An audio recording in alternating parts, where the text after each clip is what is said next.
You know, I've covered a ton of Nektar MIDI controllers over the years. Everything from the Nektar LX series all the way up to the GX series, even some of the T series keyboards. This is the Nektar Impact LX Mini, which is the latest offering in their MIDI controller lineup. Today, we're gonna take a look at this board, cover its features, and determine if this is worth your hard-earned money.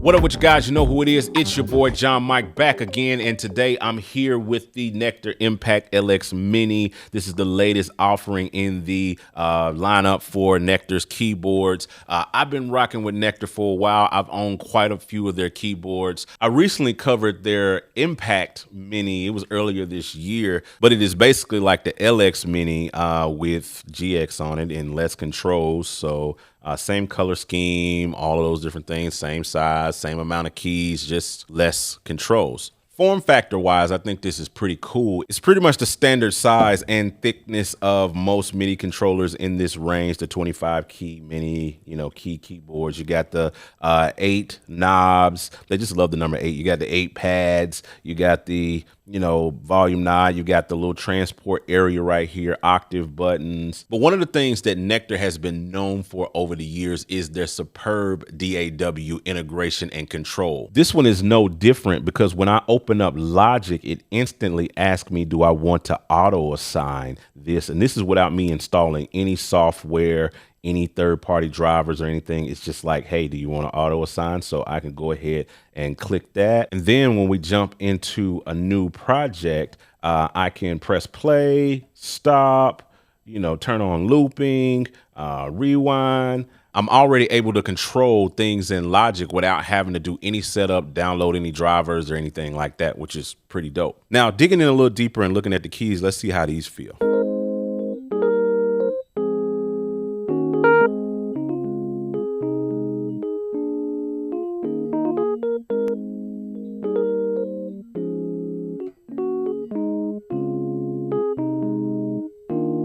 One thing about Nektar, and I've always been adamant about this over the years with just about every Nektar board, with the exception of maybe the T series, I don't like their keybeds. I really don't. They're always kind of stiff and they kind of rigid kind of feel, and always kind of leave a little bit to be desired, so to speak. I'll say it like this: they're not my favorite feel in terms of keys, and the micro keys are no exception. They kind of leave a little bit to be desired, but that's coming from somebody that is like a piano player. Things like this are, not really in my wheelhouse because I'm not going to be able to do much playing. But if you're the type of guy or gal that just needs to be able to kind of bang out some chords or bang out some keys or whatever really quick, or maybe you want to use this as an aux board in your setup to play like some lead synths or some pads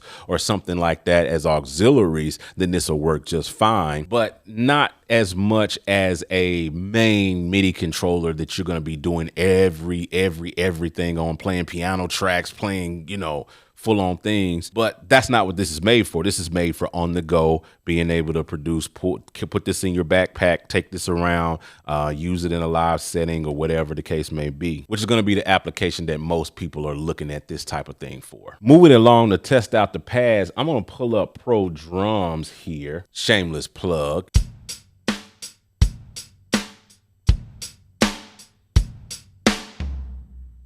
They're cool. Just a little bit stiff in my opinion. They're kind of hard, very hard. They're kind of recessed in. There's really not much travel to the pads, so to speak. They're really hard.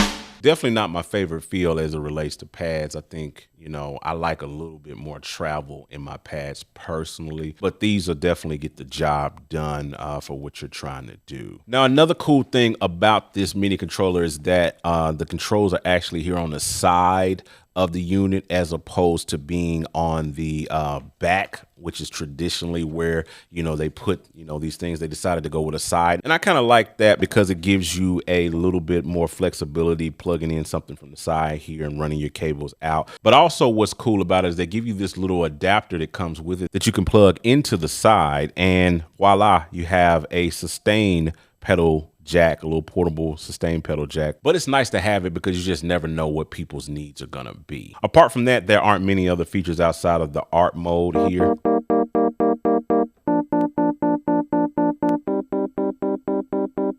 Software wise, this doesn't really come with anything besides a Bitwig 8-track, which is just kind of like Ableton Live Lite. So if you're looking for something that is light, compact, will get you up and going literally right out the box, you can plug it up, that integrates with all of these DAWs that you love and use. And that's also very inexpensive because it's going to clock in right at $119. Then this can possibly be the right board for you. If you're interested to know what my thoughts are on some of the other Nektar boards, check this playlist over here and I'll talk to you guys over there. I'm out. Holla at your boy.